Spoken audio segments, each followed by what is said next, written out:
বলো। আরে টাকা দিয়েছি, কারণ বাপের টাকা নেই, আমি টাকা দিয়ে বানিয়েছি।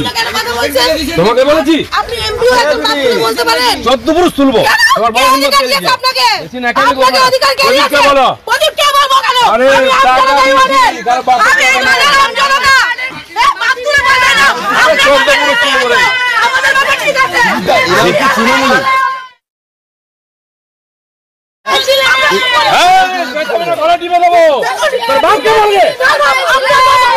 টাকা দিচ্ছি ভিখারি পার্টি নয়, টাকা দিচ্ছি।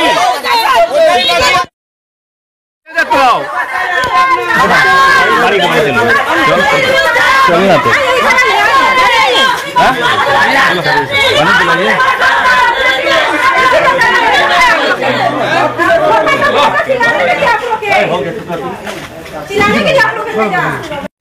বলো। আরে টাকা দিয়েছি, কারণ বাপের টাকা নেই, আমি টাকা দিয়ে বানিয়েছি। তোমাকে বলেছি চোদ্দ পুরুষ তুলবো। বলো। আরে টাকা দিয়েছি, কারণ বাপের চোদ্দ পুরুষ তুলবো রে।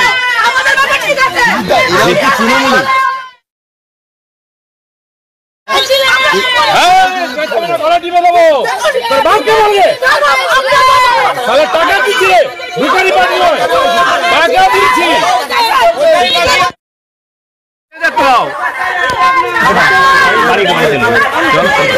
চলে না তো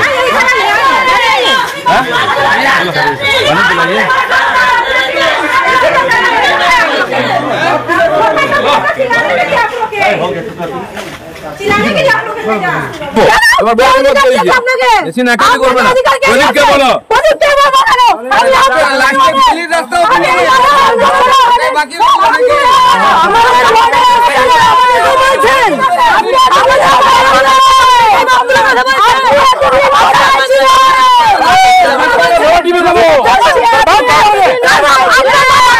টাকা দিচ্ছে ভিখারি পার্টি নয়, টাকা দিচ্ছি।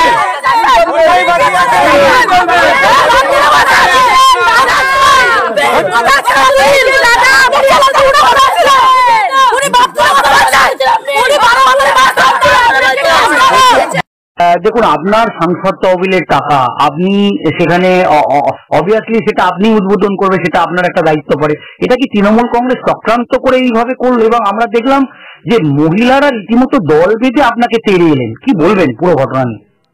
ওইখানে যিনি কাউন্সিলর প্রদীপ সরকার, যিনি এক্সপোনেন্ট চেয়ারম্যান, আমি এমএলএ ছিলাম যখন, তিনি লিখিত মিডিয়ামকে জানিয়েছেন এমএলএ কোনো টাকা আমাদের মিউনিসিপালিটি লাগবে। আজ তার ওয়ার্ডে এতটা কাদা জলা জায়গা বলে বহু লোক বাড়ি বানিয়েছেন, রাস্তা নিয়ে যেতে পারেন না, বৃষ্টির না হাঁটু জল যাবে, আমাকে অনেকবার বলেছেন। আমি কয়েক বছর আগে টাকা দিয়েছিলাম, খুব উঁচু করে প্রায় 3 ফুট উঁচু, ওখানে মাটি ঠেলে ফুটপাথ তৈরি হয়েছে আর কংক্রিটের, সেটা উদ্বোধন করতে দিই। তাহলে সকালে একটা গেছি অন্য ওয়ার্ডে, সেখানে করেছি 34 নম্বরে, সেখানে 3-4 জন মহিলা এসে বলছে দিলীপ দা কেন এখানে এসছে, কোনোদিন তো আসেনি। আমি সুরটা খারাপ লাগছে, জিজ্ঞেস করলাম যে আমি টাকা দিয়ে রাস্তা বানিয়ে তারপরে এসেছি, আর নিজের টাকায় কারো বাপের টাকায় বানাই, তখন কেন বাপ তুললেন বলে চিৎকার হলো। তোমাদের বাপের কি যায়, কার বাপ তুললাম, টাকা আমার, আমি উদ্বোধন করবো।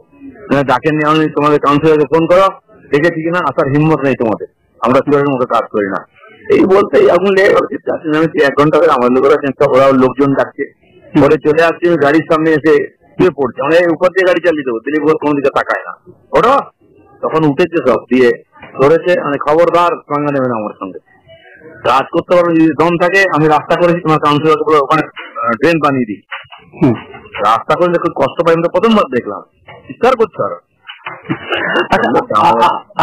আর একটা বিষয় একটু জানতে চাইবো দিলীপ দা, যেহেতু আপনি আজকে একের পর এক যে কাজগুলো করেছেন সেগুলোকে উদ্বোধন করছেন, সেটা কি আটকানোর জন্য এটা পরিকল্পিত ভাবে এটা করা হলো, বা এর পেছনে আমার ফান্ড আটকেছে, ডিএম অফিস থেকে আটকায়, তারপরে বিডিওর আটকায়, বা টাউন কর্পোরেশন, মিউনিসিপালিটি, এখানে খড়গপুর মেদিনীপুর ডেভেলপমেন্ট অথরিটি আছে, তারা আটকায়, করতে দেয় না কাজ, তাও 2-3-4-5 বছর ধরে আমার এমএলএ কাজও ডিসিশন পর্যন্ত হয়েছে, আটকে রেখেছিল। টাকা তো সরকারি, এমপির টাকা সব দিয়ে এসেছি 2-3 বছর আগে, সেগুলো আটকে রেখেছে, করতে দেয়নি বলে পরের টাকা আসতে দেরি হয়েছে, শেষে 10 কোটি টাকা একসঙ্গে আমি সমস্ত দিয়ে এসেছি, সেগুলো করছে না। তো এত করার পরে কিছু কিছু কাজ তো হয়েই যায়, লোকেরা চাপ দেয়, বিডিও অফিস ঘেরাও করছি, আমরা রাস্তা ঘেরাও করি, কেন করবে না টাকা দেওয়ার পরে, এগুলো হয়েছে, সেগুলো আমি উদ্বোধন করছি। লোকেরা বলছে আপনি টাকা দিচ্ছেন আসুন, ওরা তো করতে পারে উদ্বোধন, কে না বলেছে, ডাকলেও আসে না, বাধা দেয়, তখন কষ্ট হবেই, এত করে আটকাতে পারেনি, ভয় পায় আমাকে ওরা। আপনাকে অনেক ধন্যবাদ দিলীপ। এতদিন কোথায় ছিল দাদা? আমাদের ছিল, আমাদের যখন পারালিপুর ছিল না, বাসিন্দারা জানে মাটি ফেলালে রাস্তা করালো, আমাকে বাবুরা বলছে আমাদের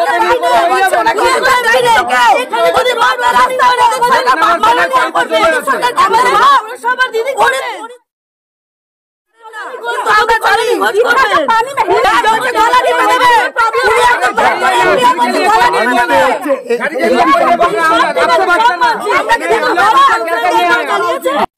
বলো।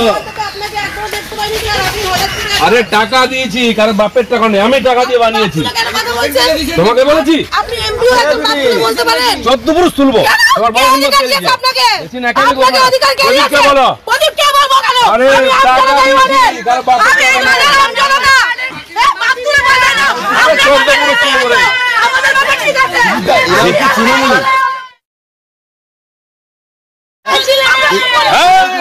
গলা টিপে দেবো, তোর বাপকে বলবে তাহলে টাকা দিচ্ছি রে, ভিখারি পার্টি নয়, টাকা দিচ্ছি।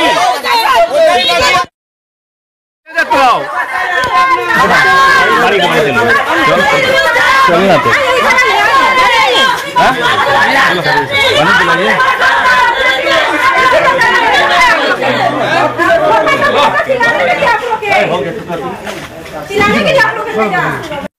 বলো। আরে টাকা দিয়েছি, কারণ বাপের টাকা নেই, আমি টাকা দিয়ে বানিয়েছি। তোমাকে বলেছি চোদ্দপুরুষ তুলবো, বলো। আরে টাকা দিয়েছি, কারণ বাপের টাকা নেই, চোদ্দপুরুষ তুলবো রে। তৃণমূল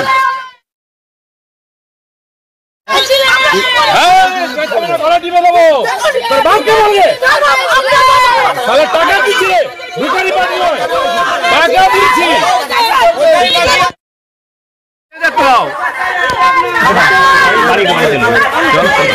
চলে না তো,